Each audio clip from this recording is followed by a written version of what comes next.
এবার আমি যদি প্রশ্ন করি আল্লাহর কোরআনের ৪ নাম্বার সূরার নাম কি? সবাই বলে সূরাতুল নিসা। নিসা মানে হচ্ছে পুরুষ,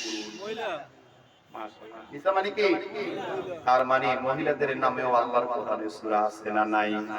তার মানে মহিলাদের ইজ্জত, মহিলাদের সম্মান আমার আল্লাহর পক্ষ থেকে আছে না নাই? এবার আয়াতের দিকে লক্ষ্য করেন। আল্লাহ তাআলা বলছে ইয়া আইয়ুহাল্লাযীনা আমানু, হে ঈমানদারগণ, তোমরা যারা আমাকে বিশ্বাস স্থাপন করেছো তোমাদেরকে বলছি আতিউল্লাহ, আল্লাহকে অনুসরণ করো, ওয়া আতিউর রাসূল, রাসূলকে অনুসরণ করো, ওয়া উলিল আমরি মিনকুম, দায়িত্বশীলকে অনুসরণ করো। আয়াতের অর্থ কি বোঝা গেছে? তাহলে আপনি আমাকে উত্তর দেন, মানতে হবে কয়জনকে? কয়জন? তিনজন। আপনাদের সবার মুখ বন্ধ। আমার পিছনে যারা জুমা করে একজন মুখ বন্ধ করে থাকার সুযোগ নেই। বলেন মানতে হবে কয়জনকে? এক নম্বরে বলেন, আবার বলেন, আরো জোরে সবাই বলেন। দুই নম্বরে, দুই নম্বরে, দুই নম্বরে, তিন নম্বরে দায়িত্বশীল, তিন নম্বরে দায়িত্বশীল। এই পৃথিবীতে আমরা যত মানুষ আসি, প্রত্যেকটা বিবেকবান মানুষ আমরা চিন্তা করছি কিভাবে জান্নাতটা আমরা গ্রহণ করব, কাকে মানলে আমরা জান্নাত পাবো, কার অনুসরণ করলে আমরা জান্নাত পাবো।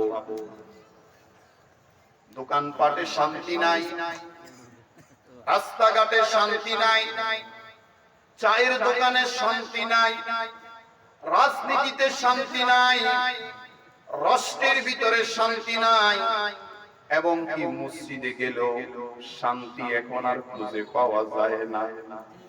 কেউ বলে বুকে হাত বাঁধো, কেউ বলে পেটে হাত বাঁধো, কেউ বলে নাভিতে হাত বাঁধো, কেউ বলে কান পর্যন্ত হাত উঠাও, কেউ বলে কাঁধ পর্যন্ত হাত উঠাও। তার মানে মসজিদেও শান্তি। কিন্তু আপনার আমার জীবনের গোল হচ্ছে জান্নাতে যাওয়া। এখন আমি কাকে অনুসরণ করলে জান্নাতে যাব, কাকে পরিপূর্ণ আনুগত্য করলে আমি জান্নাতে যাব, কোন পীরের মুরিদ হলে আমি জান্নাতে যাব, এমন একটা প্রশ্ন আমাদের সকলের অন্তরে আছে না নাই? এই প্রশ্ন কি শুধু আজকে এখানে আসার পর সৃষ্টি হলো, নাকি এখানে আসার আগেও ছিল? কি মেম্বার সাহেবের মনে নাই? এত বিশাল একটা প্রশ্ন, এত বড় মাপের একটা প্রশ্ন, এত ভারী একটা প্রশ্ন আমি যদি আল্লাহর কোরআনের ভিতরে ছুড়ে দিই, ও কোরআন তুমি বলো আমি কাকে আনুগত্য করলে জান্নাতে যাব, কার দল করলে জান্নাতে যাব, আমি কি দানের শীষে যাব, না নৌকায় যাব, না দাড়ি পাল্লায় যাব, নাকি হেফাজতে যাব, কোন দিকে যাব আমাকে বলে দাও। আপনাদের অন্তর কি বলে? কোরআনের ভিতরে এমন প্রশ্ন করলে জবাব আছে না নাই? আমাদের সমাজে কিছু মানুষ বলে কোরআন পরিপূর্ণ নয়, কিছু রাম বাম বলে কোরআনকে সংশোধন করা লাগবে। আমি আপনাদের কাছে জানতে চাই, এই যে আমাদের পূর্ব আকাশে সূর্য ওঠে, এটা কি আজকে কালকে ওঠে নাকি পৃথিবীর শুরু থেকে ওঠে? তাহলে আজ পর্যন্ত কারো মাথায় কি আসছে সূর্য পরিবর্তন করা লাগবে? কথা বলেন না কেন? তাহলে সূর্য যেমন চিরন্তন সত্য, এই আসমানের নিচে জমিনের উপরে মুসলমানদের নিকট একটি গ্রন্থ চিরন্তন সত্য, আমি শুনতে চাই সে গ্রন্থের নাম কি? তাহলে এই আল কোরআনকে যারা সংশোধন করতে চায়, পরিবর্তন করতে চায়, পরিবর্ধন করতে চায়, এদের সাথে আমাদের কোনো সম্পর্ক আছে? কথা বলেন আছে? যদি এই কোরআনের ইজ্জতকে রক্ষা করার জন্য আবারও রাজপথে ডাক দেওয়া হয়, কারা কারা যেতে রাজি আছি? তুই হাত তুলে আল্লাহকে দেখায়।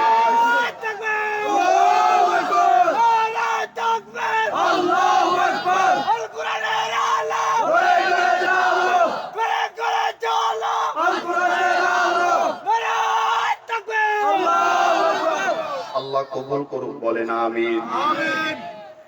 আমি এবার প্রশ্নটা ছুড়ে দিলাম, কোরআনের ভিতরে কোরআন, আমি কাকে আনুগত্য করলে জান্নাতে যাব? তুমি আমাকে সুসংবাদ দাও। আল্লাহর কোরআন সূরাতুন নিসা 59 নম্বর আয়াত আমাকে বলে দিচ্ছেন, ইয়া আইয়ুহাল্লাযীনা আমানু আতিউল্লাহ ওয়া আতিউর রাসূলা ওয়া উলিল আমরি মিনকুম। হে ঈমানদারেরা, প্রথমত অনুসরণ করো আল্লাহকে, তারপর অনুসরণ করো রাসূলকে, তারপর অনুসরণ করো উলিল আমর বা দায়িত্বশীল ব্যক্তিকে। কলিজার টুকরা আব্বারা, আপনাদের পায়ের উপর হাত রেখে বলছি, জবাব দিবেন, মানতে হবে কয়জনকে? আমি আঙ্গুল দেখাবো, আপনারা বলবেন 1 2 3। এবার আমি আর আঙ্গুল দেখাবো, আমি মুখে বলবো না, শুধু আঙ্গুল দেখাবো। এ পর্যন্ত মুখস্থ হয়েছে তো বাসায় গিয়ে বলা যাবে। এখন কেউ যদি বলে আল্লাহকে মানো, রাসূলকেও মানো, দায়িত্বশীলকেও মানো, সাথে দলের লিডারের কথাও মানো, মানা যাবে না? আপনারা মানবেন? মানা যাবে? মানা যাবে তখন লিডার যদি ওই উলিল আমরের ভিতরে পড়ে।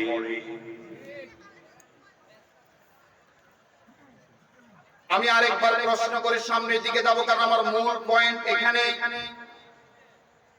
বলেন, ঈমানদারদেরকে ডাক দিয়েছে কে? আল্লাহ। আল্লাহ কাদেরকে ডাক দিয়েছে? কয়জনকে মানার কথা বলছে? 1 নম্বরে, 2 নম্বরে, 3 নম্বরে। এই পর্যন্ত বুঝছেন? উলামায়ে কেরাম যারা আছেন, আপনারাও মনোযোগ দেন।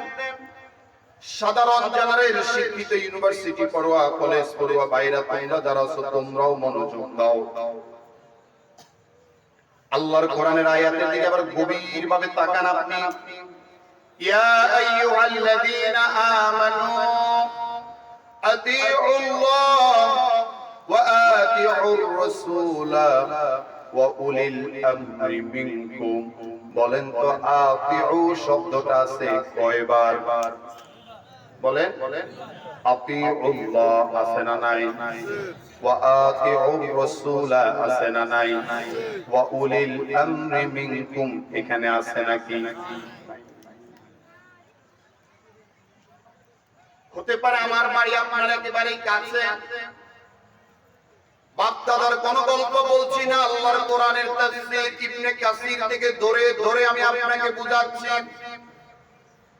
আতিউল্লাহ, এখানে আতিউ শব্দটা আছে, ওয়া আতিউর রাসূল এখানে আতিউ শব্দটা আছে, ওয়া উলিল আমরি মিনকুম উলিল আমরের ক্ষেত্রে আতিউ শব্দটা নাই। আল্লাহর এই কোরআনের এই ছোট্ট আয়াতের ভিতরে হিকমত আছে না নাই?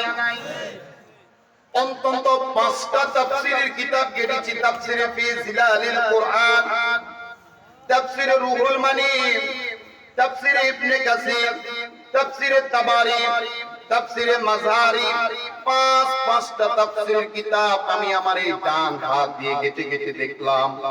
আল্লাহ তাআলা এই পার্থক্যের মূল কারণ কি দিয়েছে? সমস্ত মুফাসসিরিন কোরআন একমত, আতিউল্লাহ ওয়া আতিউর রাসূল দ্বারা আল্লাহ তাআলা যেটা আদেশ করেছে সেটাকে পরিপূর্ণ গ্রহণ করার নির্দেশ দিয়েছে। আর নেতা যখন কোনো আদেশ করে সে আদেশ শুনেই পালন করা যাবে না, তার আগে চিন্তা করা লাগবে। একটু কঠিন ভাষা হয়ে গেলে আবার সহজ ভাবে গ্রাম্য ভাষায় বোঝাই আমি আপনাকে। আল্লাহ এবং তার রাসূলের হুকুম মানার ক্ষেত্রে কেন কোনো প্রশ্ন করা যাবে? আপনার আমার বুঝে আসুক আর না আসুক, আল্লাহর আনুগত্য আর রাসূলের আনুগত্য করার ক্ষেত্রে কোনো প্রশ্ন করা যাবে না। খবরদার আবার নেতা বললেই দৌড়ানো যাবে না। নেতা বলছে ফালাই দিয়ে আমি 3 সেক্টরে ফালাই দিলাম, নেতার উপর যে সকল দায়ভার চলে যাবে বিষয়টা এমনটা নাও। আপনারও আমার ভিতরেও বিবেক দিয়েছে কে? আল্লাহ। নেতা বলছে 500 লোক পায়, মাথা পিছু 100। আপনি 500 লোক নিয়ে এসে মাথা পিছু 100 করে নিয়ে আল্লাহর কোরআনের বিরুদ্ধে স্লোগান দিলেন, রাজপথে বক্তব্য দিলেন, আল্লাহর কোরআনের কর্মীদের বিপক্ষে কথা বললেন। কাল কিয়ামতের ময়দানে এই সমস্ত নেতার জন্য বিচার আছে না নাই? আছে। আলহামদুলিল্লাহ আমাদের জমিনে এমন নেতা নাই। শুধু কি আছে নাকি প্রতিটা গ্রামে গ্রামে পাতি নেতাও আছে। এই সমস্ত পাতি নেতারা ইসলাম বোঝে না, কোরআন বোঝে না, তাগুত বোঝে না, শুধুমাত্র যেদিকে টাকা সেদিকে দৌড়ায়। কাল কিয়ামতের ময়দানে তাদের বিরুদ্ধে ফেরেশতাদের চিরুনি অভিযানও আছে না না? মানতে হবে কয়জনকে? 1 নম্বরে, 2 নম্বরে, 3 নম্বরে। কে বলেছে? আল্লাহ। কোন সূরায় বলেছে? কত নম্বর আয়াতে বলেছে? আপনি আমি যুক্তি যদি যাই তাহলে ইসলামকে পরিপূর্ণ গ্রহণ করা যাবে না। আপনি আমি যদি যুক্তির ক্ষেত্রে যাই আল্লাহকে পরিপূর্ণ অনুসরণ করা যাবে না। আপনারা আমাকে জবাব দেন, মাগরিবের নামাজ কয় রাকাত? ইন্না লিল্লাহি, আপনারা জানেন না? ফরজ কি বলেন? 7 রাকাত। সুন্নাত নিয়ে নকল নিয়ে তো মারামারি আছে আমাদের দেশে। ফরজ নিয়ে বলি, মাগরিবের নামাজ কয় রাকাত? এশারের নামাজ কয় রাকাত? যদি প্রশ্ন করলেন কেন, কারণটা কি, কোন উত্তর আছে? বিনা শর্তে বিনা প্রশ্নে গ্রহণ করব কাকে? মানুষের একটি প্রাকৃতিক বিষয় হলো মানুষ পায়খানা রাস্তা দিয়ে বাতাস ছাড়ে। আমি নামাজে দাঁড়াইলাম, পায়খানা রাস্তা দিয়ে বাতাস গেল, সাথে সাথে আমার নামাজটা বন্ধ হয়ে গেল, ওযুটাও বন্ধ হয়ে গেল। দৌড়াইয়া গিয়ে আল্লাহ যেটা যেটা ফরজ করেছেন, মুখ ধুইলাম, হাত ধুইলাম, মাথা মাসে করলাম, পা ধুইলাম, ওযু হয়ে গেল। এবার বলেন তো, যেই জায়গার কারণে ওযু ভাঙলো ওই জায়গায় কি পানি দিছি? ওই জায়গায় পানি দিই না, কিন্তু একটু মুছছি তো। মাসে করছি কি? মাসে করি আমরা। তাহলে ওই জায়গায় আমরা পানিও দিলাম না, মাসেও করলাম না। এখন আপনি যদি প্রশ্ন করলেন এটা তো আমার যুক্তিতে ধরে না, এটা আমি মানতে পারি না, তাহলে আল্লাহর পরিপূর্ণ অনুসরণ হয় না। আল্লাহর পরিপূর্ণ বান্দা তিনি যিনি বিনা প্রশ্নে গ্রহণ করেছে একমাত্র রব আল্লাহকে। এখন প্রশ্ন হলো, আমি আল্লাহকে অনুসরণ করব, আমি তো কখনোই আমার রব আল্লাহকে স্বচক্ষে দেখি নাই। দুনিয়ার এই চর্মচক্ষু দিয়ে আমি আমার রবকে কখনো দেখি নাই, কিভাবে আমি আমার রবকে অনুসরণ করব? আল্লাহকে অনুসরণ করার অর্থ হলো আল্লাহ পাকের কালামুল্লাহকে, আল্লাহর কোরআনকে পরিপূর্ণ অনুসরণ। এই আল্লাহর কোরআনকে যিনি ধরেছে তার ইজ্জত বেড়ে গিয়েছে। এই কোরআন যে রাতে নাজিল হলো সে রাতের সম্মান বাড়িয়ে দিল কে? আল্লাহ। এই কোরআন যে ব্যক্তির উপর নাজিল হলো সে ব্যক্তির সম্মান সম্মান বাড়িয়ে দিল কে? এই কোরআন যারা ধরলো, গ্রহণ করলো, তাদের সম্মানটাও বাড়িয়ে দিল কে? আল্লাহর কোরআন বলে, দুনিয়ার মানুষেরা শোনো শোনো, আল্লাহ তাআলা তোমাদের নিকট এমন একটা কিতাব দিয়েছে যে একটা কিতাবই তোমার জন্য দুনিয়ার জীবন সফল, আখিরাতের জীবন সফল। আল্লাহর কোরআন ডাক দিয়ে বলে, فَإِمَّا يَأْتِيَنَّكُم مِّنِّي هُدًى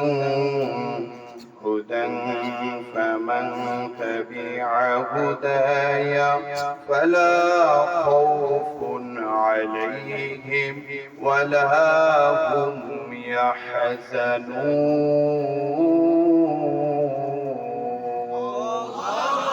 আরেকটু জোরে বলেন।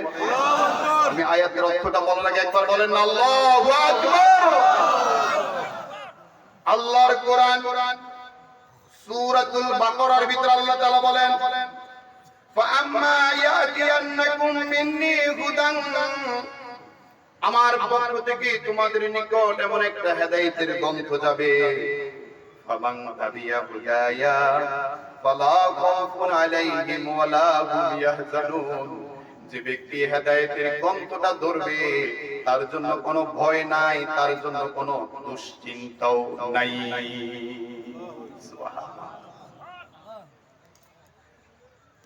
এই কোরআনটা ইয়ামে জাহিলিয়া যুগের মানুষকে সোনার মানুষে পরিণত করেছে। এই কোরআনটা যুগ যুগ ধরে অন্ধকারে যাওয়া মানুষগুলোকে আলোর দিকে নিয়ে এসেছে। আল্লাহর কোরআন সূরাতুল ইব্রাহিমে আল্লাহ তাআলা একই কথাটারে বলেছে বাবা। আল্লাহর কোরআন সূরাতুল ইব্রাহিমের ভিতরে আল্লাহ তাআলা বলেন, কিতাবুন আনজালনাহু ইলাইকা লিতুখরিজান নাস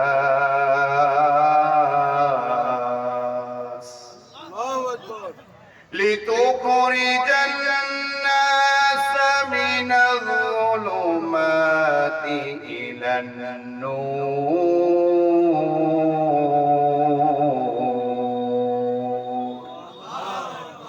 আল্লাহ তাআলা বলেন, আমি তোমাদের নিকট এমন একটা কিতাব নাযিল করব। কিতাব তানবিন দেওয়া হয়েছে। তানবিনের অর্থ হলো মারফা। মারফা মানে সুনির্দিষ্ট, সুনির্দিষ্টভাবে একটি গ্রন্থ পাঠিয়েছে একজন, তিনি কে? আল্লাহ তাআলা বলেন, আমি তোমাদের নিকট এমন একটি সুনির্দিষ্ট কিতাব প্রেরণ করেছি। এই কিতাবটা তাবিজ লাগার জন্য নয়, এই কোরআনটা মৃত মানুষ মারা গেলে খতম করানোর জন্য নয়, এই কোরআনটা বাড়িতে বসে ঘর বাড়ি বন করার জন্য নয়, বরং এই কোরআনটা হলো লিতুখরিজান নাসা মিনাজ যুলুমাতি ইলান নূর। ঘোর অন্ধকারে যাওয়া মানুষগুলোকে ইসলামের আলোকে আলোকিত করবে একটি গ্রন্থ। সেই গ্রন্থের নাম কি? এই কোরআন আমাদের ঘরে আছে তো? এই কোরআন আমরা পড়ি তো? এই কোরআনের ইজ্জত, এই কোরআনের সম্মান একজন দিয়েছে, তিনি কে? কলিজার টুকরা ভাইরা আমার, জাহিলি যুগের মানুষগুলোকে এই কোরআন দিয়েছে উত্তম চরিত্র। আল্লাহ রাসূল সাল্লাল্লাহু আলাইহি ওয়াসাল্লামের একজন প্রিয় সাহাবী হযরত আবু তালহার একটি জাতীয় ঐতিহাসিক ঘটনা আমি বলছি। হযরত আবু তালহা রাদিয়াল্লাহু তাআলা আনহু ইশারের সালাতে গেলেন। হিজরতের পরের সময় মক্কা থেকে রাসূল মদিনায় হিজরত করেছেন। মসজিদের নববীর ভিতরে রাসূলের পিছনে দাঁড়িয়ে হযরত আবু তালহা রাদিয়াল্লাহু তাআলা আনহু ইশারের নামাজ জামাতের সহিত আদায় করলেন। ইশারের নামাজ শেষে আল্লাহ রাসূল সাল্লাল্লাহু আলাইহি সাল্লাম মিহরাবের সামনে দাঁড়িয়ে গেলেন। দাঁড়িয়ে বললেন, ও আমার সাহাবীরা, তোমাদের মধ্যে এমন কোন এক সাহাবী আছো যে সাহাবীটুকু আজকের দিনে আমাকে আমার একজন মেহমানকে আপ্যায়ন করবা?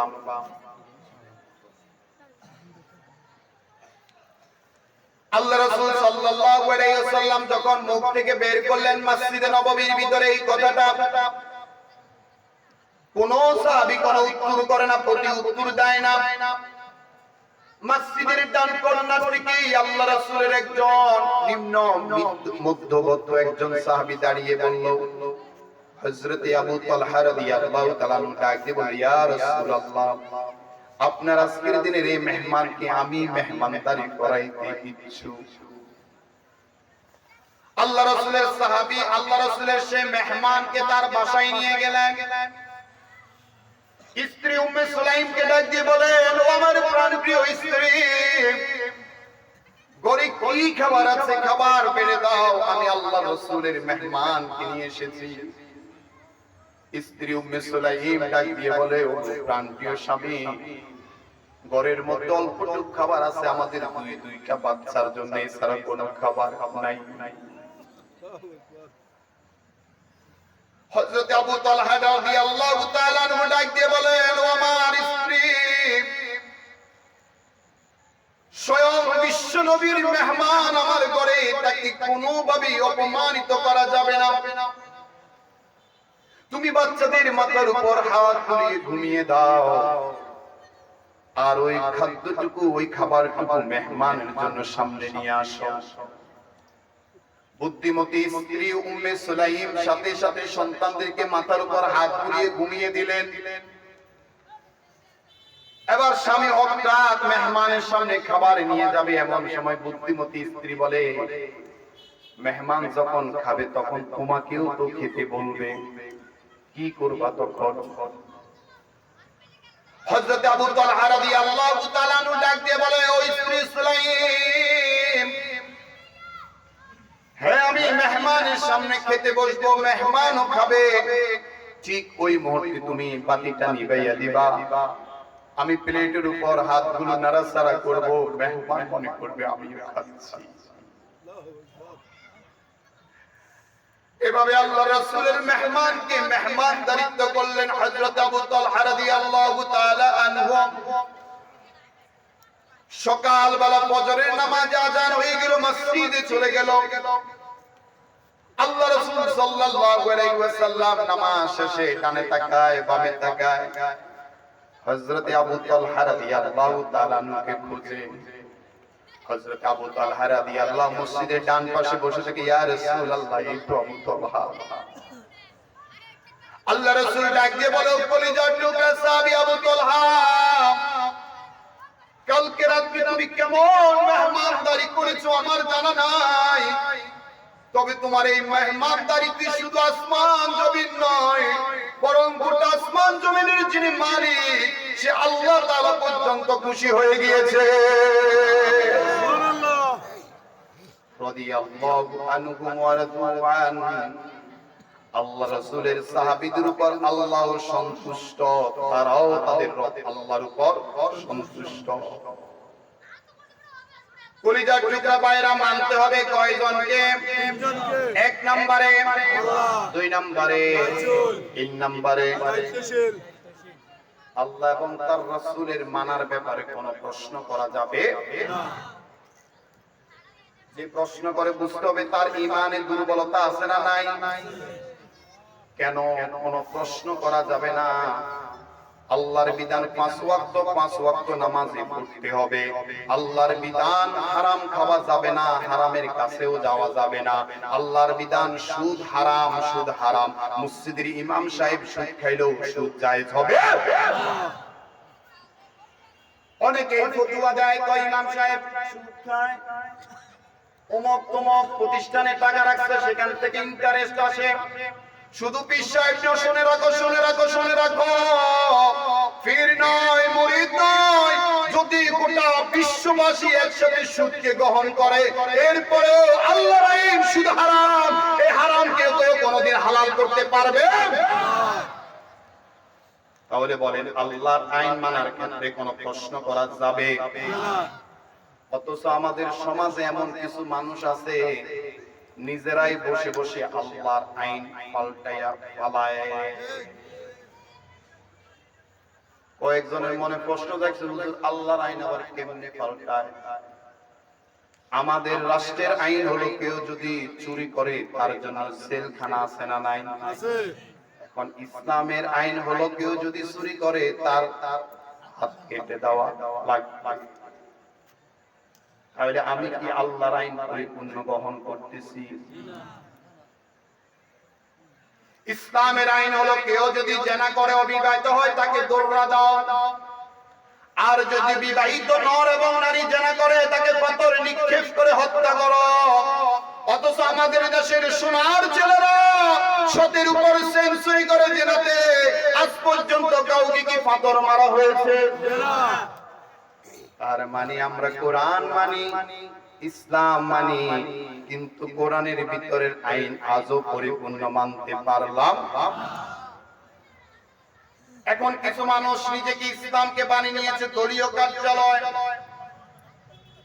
আমার দলীয় কার্যালয়ের ভিতরে যেমন আমার ক্ষমতা চলে, পাওয়ার চলে, শক্তি চলে, জোর করেও ইসলামের ভিতরে কিছু বিষয় প্রবেশ করতে চায়। আলেমদেরকে জিজ্ঞাসা করে না, হায় আফসোস, হায় আফসোস, মাদ্রাসায় পড়লাম আমরা, মাদ্রাসা পড়াই আমরা, আর ফতুয়া দেয় সাধুকান্দার। আছে না নাই? মাদ্রাসায় পড়লাম আমরা, পড়ি আমরা, ফতুয়া দেয় রাজনৈতিক লিডার। কথা বলেন না কেন? মাদ্রাসায় পড়লাম আমরা, পড়াই আমরা, আলেমদেরকে কদর দেয় না। ওই রিকশাওয়ালা, আসাওয়ালা, বিরিটানওয়ালা ফতুয়া দেয়।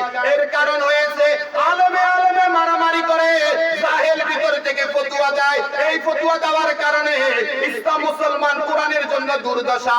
আমরা বলতে চাই আলেমরা যতক্ষণ পর্যন্ত আছে ততক্ষণ পর্যন্ত আল্লাহর জমিনে রহমত নাযিল করে একজন, তিনি কে? আল্লাহ। কিন্তু ওই আলেমের সাথে আমার কোনো সম্পর্ক নাই যে আলেম আল্লাহর কোরআনটাকে বিক্রি করে খায়। তাহলে বলেন আমরা মানব কয়জনকে? তিনজনকে। এবার প্রশ্নটা একটু জটিল করতেছি, বিসিএস এর প্রশ্ন। শর্ত ছাড়া মানব কয়জনকে?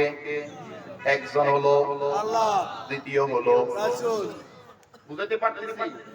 আর শর্ত দিয়ে যাচাই বাছাই করে কুষ্টি পাথরে চেক দিয়ে মানব দায়িত্বশীল। আল্লাহ তাআলা সূরা হাশরের ভিতরে বলেন, ওয়ামা আতাকুমুর রাসূলু ফাখুযুহু ওয়ামা নাহাকুম আনহু ফান্তাহু। ও দুনিয়ার মানুষেরা, ওয়ামা আতাকুমুর রাসূলু ফাখুযুহু, রাসূল যেটা নিয়ে এসেছে সেটাকে আঁকড়াইয়া ধরো, সেটাকে শক্ত করে ধরো, মজবুত করে ধরো। রাসূল যেটা ছেড়ে দিয়েছে তোমরাও সেটাকে ছেড়ে, আপনারা বলতে হবে, রাসূল যেটাকে নিয়ে এসেছে সেটাকে, আর রাসূল যেটা ছেড়ে দিয়েছে সেটাকে। কলিজার টুকরা প্রিয় ভাইরা আমার, প্রশ্ন আসতে পারে কেন আমি রাসূলকে এভাবে আনুগত্য করব? আমি আপনার নিকট একটা সুন্দর উদাহরণ দিচ্ছি, মনোযোগ সহকারে আমার কথাটা শুনেন কলিজার টুকরা ভাইরা আমার। বৌদ্ধ ধর্মের প্রধানকে বলা হয় গৌতম বুদ্ধ। কি বলা হয়? এদেশে ধর্ম আছে ৪৫০০০। আপনি আমি জানি কত? আমরা জানি বৌদ্ধ, হিন্দু, খ্রিস্টান, ইহুদি, নাসারা, এই তো শেষ। ঠিক কি না? যেহেতু আমি তুলনামূলক ধর্মতত্ত্বের একজন স্টুডেন্ট, এজন্য আপনার নিকট আমি খুব ক্লিয়ার করে বলছি, বৌদ্ধ ধর্মের মূল হচ্ছেন গৌতম বুদ্ধ, যাকে তারা মহা ধর্মগুরু মনে করে। সে বলেছে জীব হত্যা মহাপাপ। কথা বলেন, এই কথাটা শোনার পর মনে হয় গৌতম বুদ্ধের মতো নিষ্পাপ এই পৃথিবীতে আর কেউ নাই। এবার আপনি সায়েন্টিফিক ব্যাখ্যায় আসেন। আপনাকে আমাকে মশা কামড়ায় কি কামড়ায় না? এখন মশারে কি আদর করে ছেড়ে দেয় বৌদ্ধরা নাকি মারে? তার মানে গৌতম বুদ্ধ মশাকে মারছে কি মারে নাই? তার মানে নিজের কথাও নিজে রাখতে পারলো। আমাদের সমাজে ওই যে ধান খেতে ইঁদুর ঢোকে, চাষি কৃষক ভাই ওই ইঁদুরকে মারার জন্য বিভিন্ন পদ্ধতি পন্থা গ্রহণ করেন। মাঝে মধ্যে সতল মানে খুঁটি মারে, মাঝে মধ্যে পানি ঢালে। এখন বৌদ্ধ ধর্ম যারা চাষ করে ধান খেত তাদের ভিতরে ওই ইঁদুর আছে না নাই? এখন ওই ইঁদুরকে মারার দরকারও আছে না নাই? তাহলে গৌতম বুদ্ধ যে যুক্তি দিছে সে যুক্তি সে নিজেই মানে।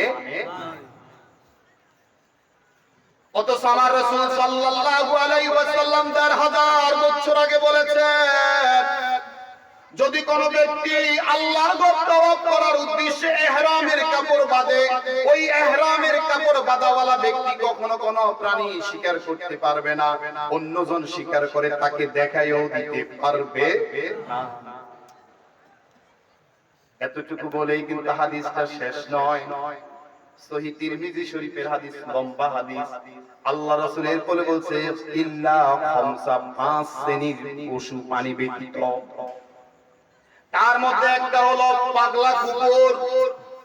আপনি তাওয়াফ করবেন, আপনি ইহরামরত অবস্থায় আছেন, মসজিদে নববীর অথবা মসজিদে বাইতুল্লাহর বাহিরে যদি পাগলা কুকুর আপনাকে তাড়ায়, ওই মুহূর্তে পাগলা কুকুরের উপর আঘাত করা যায় আছে না নাই? এবার বলেন আমার নবীর যুক্তি সায়েন্টিফিকের সাথে মিল আছে না নাই? আরে এমন একজন নবী পেয়েছো যে নবী একটা বার ঈমানের চোখে তাকালে পুরো জাহান্নামটাই হারাম হয়ে যায়। কলিজার টুকরা প্রিয় ভাইরা আমার, এজন্য আল্লাহ তাআলা বলেন ومن يطع الرسول فقد اطاع الله। যে ব্যক্তি তার রাসূলকে পরিপূর্ণভাবে অনুসরণ করে সে যেন স্বয়ং এই জমিনের মালিক আল্লাহকে পরিপূর্ণ অনুসরণ করে। আল্লাহকে যে ব্যক্তি অনুসরণ করে তার জন্য জান্নাতের জিম্মাদারিত্ব গ্রহণ করে একজন তিনি কে? কিভাবে আল্লাহ রাসূলকে গ্রহণ করেছিল আপনাদেরকে আমি কলিজা ভরে বোঝানোর চেষ্টা করছি প্রিয় ভাইরা আমার। আল্লাহ রাসূল সাল্লাল্লাহু আলাইহি ওয়াসাল্লামের একজন প্রিয় সাহাবী হযরত ওমর ইবনে খাত্তাব রাদিয়াল্লাহু তাআলা আনহু নাম শুনেছেন তো? জামাই না শ্বশুর? ওমা শ্বশুর। চারজন পরিবার, দুইজন হচ্ছেন শ্বশুর, দুইজন হচ্ছেন জামাই।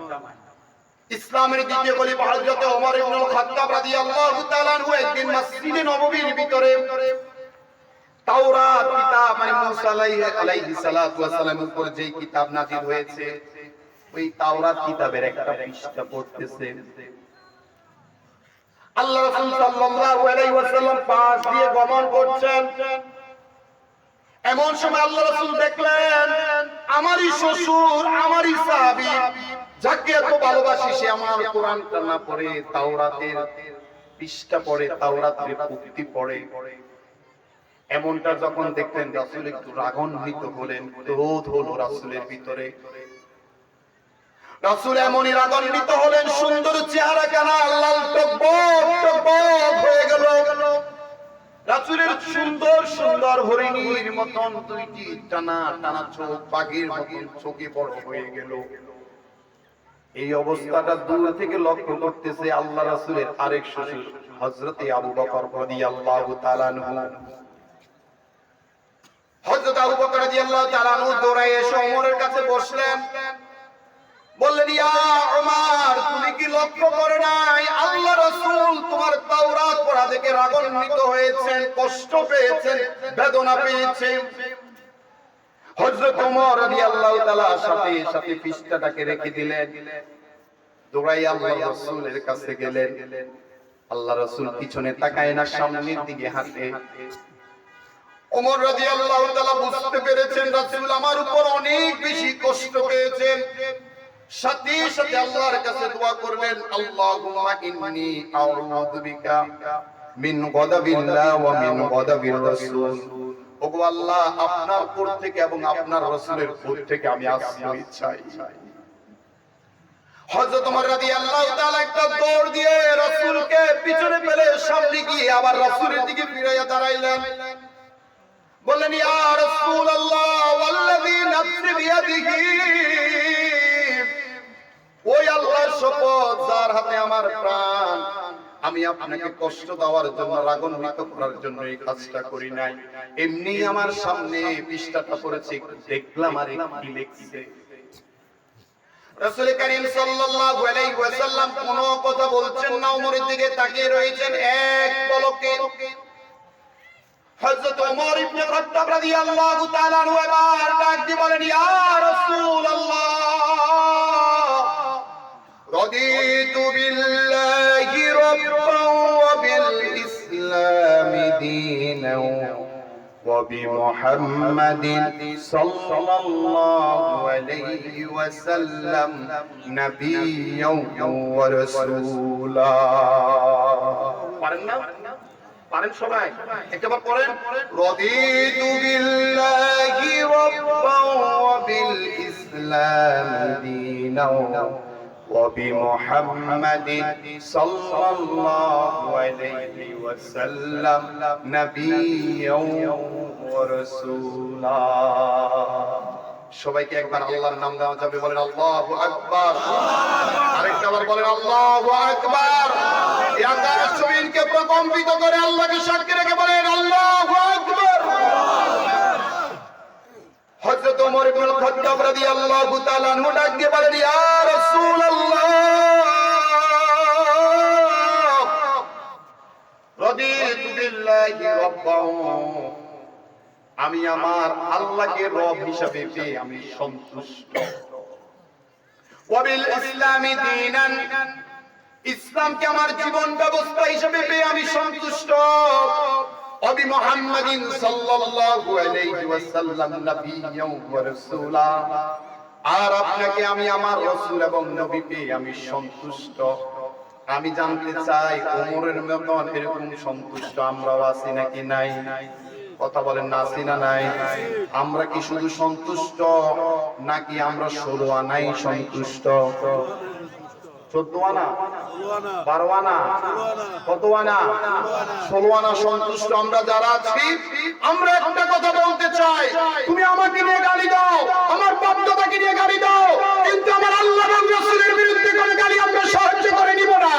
যদি আল্লাহ এবং রাসূলের বিরুদ্ধে কোনো কথা আসে, রাজপথে যুদ্ধ করতে কারা কারা হয়েছে দুই হাত তুলে আল্লাহকে দেখাও।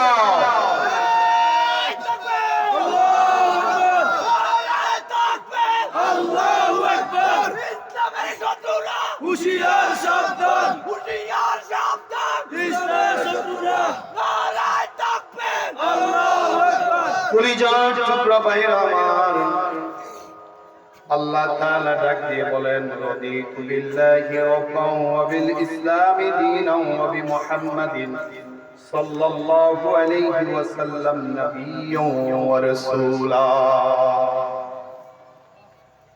কেমন আল্লাহকে আপনি রব হিসেবে পেয়েছেন, আমি একটু ব্যাখ্যা দিতে চাচ্ছি কলিজার টুকরা ভাইরা আমার। আজ থেকে 100 বছর আগে একবার চোখটা বন্ধ করে পিছনে ফিরেন, এবার আমাকে আপনারা জবাব দেন 100 বছর আগে আমি ছিলাম না বুঝলাম, আপনারা তো ছিলেন। তার মানে আমরা এখানে যারা আছি আজ থেকে 100 বছর আগে আমরা কেউই ছিলাম না। আল্লাহর কোরআন ডাক দিয়ে বলছে দুনিয়ার মানুষেরা শোনো, আফারাআইতুম মা তুমনুন আআনতুম তাখলুকুনাহু আম নাহনুল খালিকুন। ও দুনিয়ার মানুষেরা, আমার পিতার পৃষ্ঠপ্রদেশ থেকে সবে নির্গত এক ফোঁটা বীর্য থেকে যে আমি সৃষ্টি হলাম, এই বীর্যটা কি আমি বানিয়েছি, আপনি বানিয়েছেন নাকি রব আল্লাহ বানিয়েছে? কথা বলেন, কে বানিয়েছে? আল্লাহ তাআলা বলেন বান্দারে শোন, তোর পৃষ্ঠপ্রদেশে আমি একটু পানি সৃষ্টি করলাম, ইয়াখরুজু মিন বাইনিস সুলবি ওয়াত তারাইব, পিতার পৃষ্ঠপ্রদেশ থেকে মায়ের বক্ষাদেশ থেকে দুইটা পানি নিয়ে মায়ের ইহরামের ভিতরে আমি কত সুন্দর করে যত্ন সহকারে জায়গা করে দিলাম। সুম্মা খলাকনাল নুতফাতা আলাকাতান ফাখলাকনাল আলাকাতা মুদগাতান ফাখলাকনাল মুদগাতা ইদামা ফাকাসাউনাল ইদামা লাহমা। বান্দা ছিলের এক ফোঁটা পানি হইলা রক্ত, ওই রক্ত থেকে চিকন চিকন কিছু হাড় হলো, আর ওই হাড়গুলোকে মাংসে পরিপূর্ণ করেছেন কে? আল্লাহ। আল্লাহ তাআলা বলেন, বান্দারে তোর বাড়ির আশপাশে খবর নেই, 2 মাসের সন্তান গর্ভে মারা যায়, 3 মাস 4 মাস 6 মাস 7 মাস 8 মাস 9 মাসের সন্তান গর্ভে মারা যায়, এমনকি দুনিয়াতে আসার সময়ও মারা যায়। ও বান্দা, এত দয়া এত মায়া করে মায়ের গর্ভের ভিতরে যিনি আমাকে বাঁচায় রাখলো তিনি কে? আমরা যারা মায়ের গর্ভের ভিতরে ছিলাম, কয়বার আল্লাহর কাছে দরখাস্ত লিখেছি, আল্লাহ সেখানে কোনো আলো নাই, কোনো বাতাস নাই, তুমি আমার জন্য সেখানে খাদ্যের ব্যবস্থা করে দাও। এমন কি কোনো চিঠি আমরা লিখছিলাম নাকি? চিঠি লিখবেন কই থেকে? ওই সময় তো আপনার হাত চলে না, পাও চলে না, কথা বলার কোনো শক্তি নাই। ও কলিজার টুকরা আব্বা, ওই মায়ের গর্ভের ভিতরে আপনার আমার 10 মাসের খাদ্যের ব্যবস্থা করে দিল একজন, তিনি কে? আল্লাহ তাআলা বলে, বান্দারে শোন, ওয়াল্লাহু আখরাজাকুম মিন বুতুনি উম্মাহাতিকুম লা তা'লামুনা শাইআ। আমি তোর মায়ের গর্ভের ভিতরে তোকে কেমনে রেখেছি এটা দুনিয়ার কেউ জানে না, জানে একজন, তিনি কে? আল্লাহ তাআলা ডাকতে বলেন, দুনিয়ার মানুষেরা শোনো, ইয়াকুলুকুম ফি বুতুনি উম্মাহাতিকুম খালকাম মিন বা'দি খালকিন ফি যুলুমাতিন সালাস। ও কলিজার টুকরা আব্বাজান,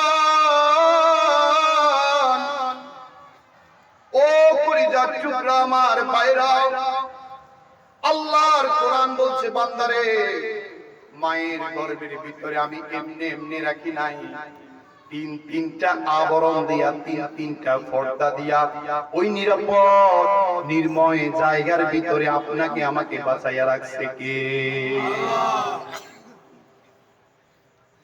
ও কলিজার টুকরা পারা, হাত দুটো যদি বেঁধে দেওয়া হয়, পা দুটো যদি বেঁধে দেওয়া হয়, পুকুরে নদীতে সমুদ্রে যদি আমাকে ফেলে দেওয়া হয়, আমি বাঁচবো না মরবো? বলেন, কথা বলেন না কেন? অথচ আমার মায়ের গর্ভের ভিতরে আমি যখন ছিলাম, হাত চালাইতে পারতাম না, পা চালাইতে পারতাম না, ওই মায়ের গর্ভের ভিতরে পানির মধ্যে আমাকে আপনাকে বাঁচাইয়া রাখছে একজন, তিনি কে? আমি দুনিয়াতে আসবো, আমার মা খুশি নয়, আমার বাবা খুশি, দাদা খুশি, দাদি খুশি, নানা খুশি, নানি খুশি, স্বয়ং আমার আব্বাটাও কত খুশি, আমার একটা ওরসজাত সন্তান আসবে। কিন্তু একমাত্র দুঃখিনী মা রাতের অন্ধকারে পেটের উপর হাত দিয়ে চোখের পানিগুলো ছেড়ে দেয়। মা শুধু চোখের পানিগুলো ছেড়ে দেয় না, মায়ের কাপড়ের আস্তাটা 2টা মুখের ভিতরে নিয়ে শব্দ করে চিপ দিয়ে ধরে আর কাঁদে, আর বারবার পেটের উপর হাত দিয়ে বলে, কোন খোকামরি রে, এত গভীর রজনীতে আমার কলিজার করাঘাত করলি, আমার ঘুমটা ভেঙে গেল। ও কোন কলিজার টুকরা মনি রে, যে আসার আগে আমাকে এতটুকু কষ্ট দিলি। আল্লাহর কোরআনের ভিতরে বলে, বান্দার শরীরের 200টা হাড় যদি একসাথে ভেঙে যায় যেমন ব্যথা অনুভব করো, একজন গর্ভধারিণী মা প্রতিদিন তার চাইতে বেশি বেশি বেশি কষ্ট অনুভব করে। শুধু এতটুকু নয়, একটাবার গভীর ভাবে মনোযোগ দেন না। আমার আম্মা ইহরামটা 2 থেকে 3 ইঞ্চি, আর আমি সন্তানটা বের হলাম 6 থেকে 7 ইঞ্চি। এত বেশি কষ্ট দিয়েছি যে মা ডাক দিয়ে বলেছিল, কে আছো, আমাকে একটু বিষ দাও, আমি বিষ খেয়ে মেরে যাব, কিন্তু এতটুকু কষ্ট আমার সহ্য হয় না। ও কলিজার টুকরা ভাইরা, এতটুকু কষ্ট আমার মা যেমন করেছে আপনার মাও তো তেমন করেছে। আল্লাহর কোরআন বলে ওয়াহনান আলা ওয়াহনিন।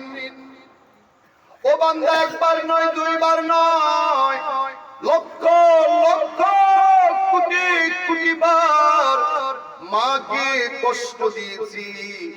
শুধু এতটুকুই নয়, আমি যখন দুনিয়াতে আসলাম কোন শীত কেউ গা থেকে চাদরটা পালায় না, অথচ আমার মা তার বক্ষটা খুলে দিয়ে আমার জন্য রিজিকের ব্যবস্থা করেছে একজন, তিনি কে? আমি একটা হিসাব করেছি আমার ব্যক্তিগত একটা মেন্টালিটি দিয়ে।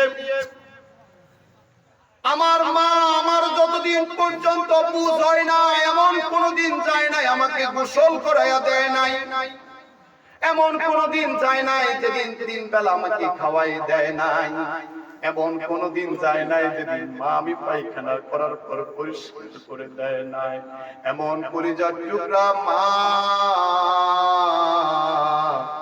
কবরের জমিনে শুয়ে আছে, অথচ সন্তান একটাবার বলতে পারি না রব্বিরহামহুমা কামা রব্বায়ানি সগীরা। আচ্ছা বলেন তো, এত সুন্দর করে যিনি মায়ের কোলে আমাকে বড় করে দিলেন তিনি কে? এমন আল্লাহ পেয়ে আমরা খুশি না বেজার?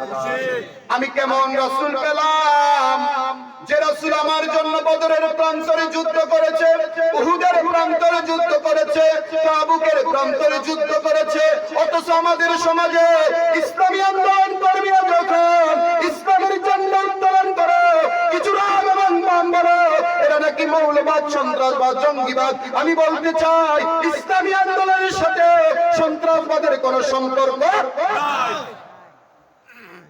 জঙ্গিবাদ হারাম, সন্ত্রাসবাদ হারাম, কিন্তু জিহাদ করা ফরজ।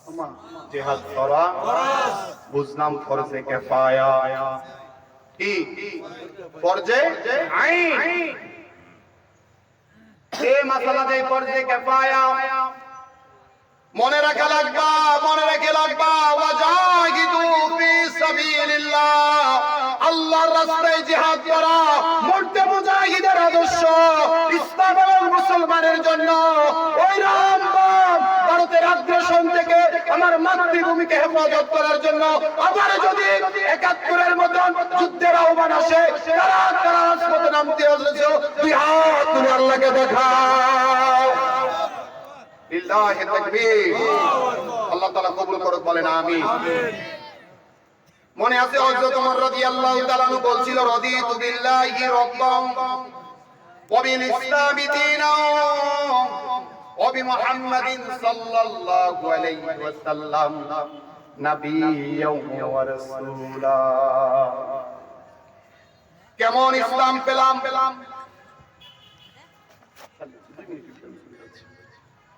কেমন ইসলাম পেলাম? আমার বাড়ি এই যে পূর্ব খারগড়, একটু পরে ইচ্ছাদের বাগ নামে একটি গ্রাম আছে না নাই? ছোটবেলায় যখন মাদ্রাসায় যাইতাম, মোরকুটা মাদ্রাসার ছাত্র আমি, 4টা বছর সেখানে পড়েছি, তারপর ইসলামী বিশ্ববিদ্যালয় কুষ্টিয়া থেকে পড়েছি।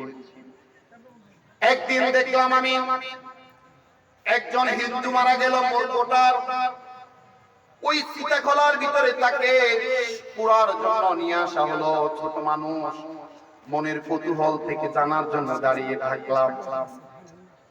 দেখলাম তার 2 পায়ের 2টা হাড়কে ভেঙে ফেলা হলো, 2টা পাওকে এভাবে কোনাইসা করে দেওয়া হলো, 2টা শক্ত লাঠি দিয়ে তাকে আটকানো হলো। ওই লাশটার উপরে গোবরের পানি ছিটাইয়া দেওয়া হলো। ওই লাশটাকে নিচের দিকে, মাথা মুখটাকে নিচের দিকে, মাথাকে উপরের দিকে উপরাইয়া শোয়ানো হলো। এরপর উপরে কিছু শক্ত ভারী কাঠ দিয়ে দেওয়া হলো। যে সন্তান সে জন্ম দিল, ওই সন্তানের হাতে করে আগুন এনে তার মুখে দিল। ও কলিজার টুকরা ভাই, এটা হলো হিন্দু মৃত মানুষ মরে গেলে তাকে দাফনের অবস্থা। এবার একবার তুমি ইসলামের দিকে তাকাও। একজন মুসলমান মারা গেলে তাকে কোনো আঘাত করা হয় না, কষ্ট দেওয়া হয় না, আরামে তাকে ধরে নিয়ে এসে কত সুন্দরভাবে গোসল করানো হয়। নয় গরম নয় ঠান্ডা, কুসুম কুসুম পানি, বড়ই পাতার পানি দিয়ে গোসল করানো হয়। কত সুন্দর করে পর্দার সাথে তাকে সুন্দর করে কাপড় দিয়ে পেঁচিয়ে খাটের উপর শোয়ানো হয়। 3 টুকরা কাপড় দিয়ে কত সুন্দর করে পেঁচানো হয়, আতর লাগানো হয়, গোলাপ লাগানো হয়, কাপড় দেওয়া হয়। আচ্ছা বলেন তো, এত সুন্দর করে আর কেউ কি লাশ সাজায়? এরপর ওই লাশটাকে নিয়ে যাওয়া হয় কবরে।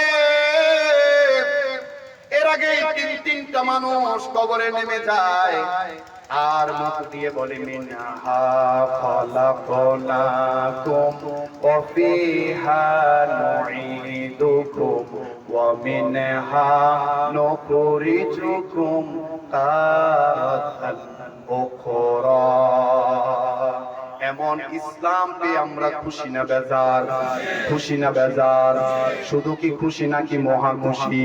কারা কারা খুশি আল্লাহকে 2 হাত দেখান। তাকবীর দেন, লিল্লাহি তাকবীর, লিল্লাহি তাকবীর। কলিজার টুকরা প্রিয় ভাইরা আমার, এমনই ভাবে কবরে রেখে আসছি কলিজার টুকরা মা। আজ পর্যন্ত আর কোনদিন মায়ের চেহারাটা দেখা হয়নি।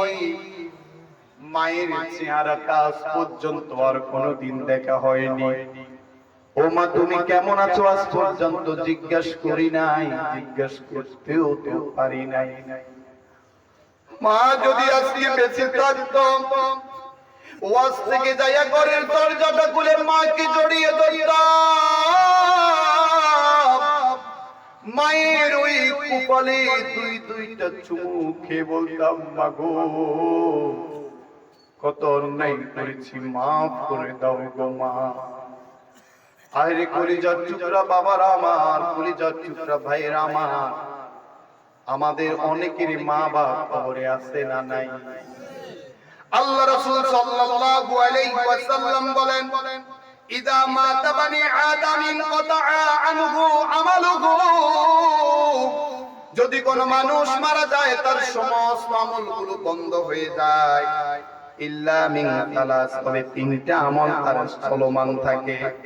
1 নম্বরে সাদকাতান জারিয়া, তিনি যদি কোন সদকা করে যায় সেটা। 2 নম্বরে আও ইলমিন ইয়ানতাফাউ বিহি, এমন ইলম যেটা শিক্ষা দিয়ে অপরকে শিক্ষা দিয়ে গেছেন, যার জন্য মানুষ কল্যাণ পায়, তার সওয়াব তার কবরে যেতে থাকে।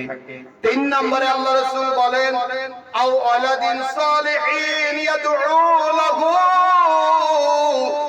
এমন কিছু নেককার সন্তান, সুসন্তান জমিনে রেখে আসছে, যারা ভালো কাজ করলে তাদের আব্বা আম্মাও সেটার সওয়াব পায়। সুবহানাল্লাহ বলবেন না? এই যে আমাদের প্যান্ডেলের পাশে একটা মসজিদ হয়েছে, এই মসজিদে 5 ওয়াক্ত আযান হয়, 5 ওয়াক্ত নামাজ হয়। 1 বার নয়, 2 বার নয়, ইমাম সাহেব 40 বারের বেশি সেখানে রাকাত নামাজ আদায় করেন। 1 বার নয়, 2 বার নয়, 40-এর বেশি রুকু দেওয়া হয় এক এক জনে। এবার যদি 10 জন করে 400 বার রুকু দেওয়া হয়। যদি কোন কারণে 10 জন মানুষ নামাজ পড়ে 5 ওয়াক্ত, 80 বারের বেশি সিজদা দেওয়া হয়। এই মসজিদটা হয়েছে, আমরা খুশি না বেজার? এখন এই মসজিদের কাজ কি বন্ধ হবে না চলবে? কে উঠবে? অনেক উঠার চিন্তা ভাবনা করতেছে। না না, উঠানো যাবে না। আপনি যতটুকু পারেন দান করেন, না হলে দানকারীদের সাথী হন। আল্লাহর কোরআন বলে, ফালা সাদ্দাকা ওয়ালা সাল্লা